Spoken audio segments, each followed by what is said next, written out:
Welcome to the CAD Teacher VDCI video series for BIM303 Detailing in Revit Architecture.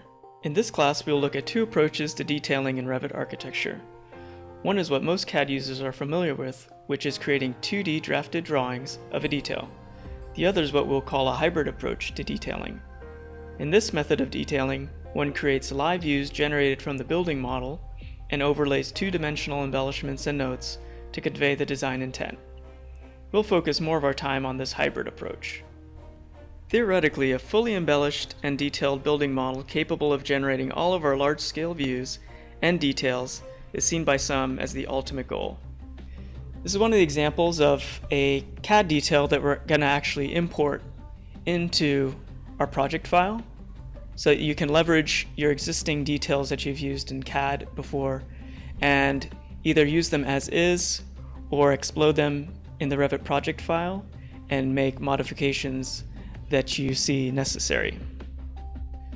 This is a detail view that is an enlarged elevation of a part of the curtain wall in this project, and this is using the hybrid approach where we have live objects such as this corner mullion and glazing that are taken directly from our Revit model, but then we're also embellishing it with these dashed lines indicating the floor slab, keynotes, dimensions, and these center lines.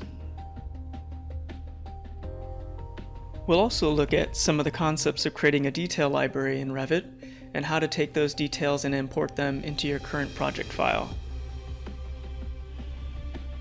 And at the end of the class, we'll look at some three-dimensional views that you can create to also add to your details, whether it be a section perspective that's shown here, or a feature where you can actually create exploded axonometric drawings from your Revit project.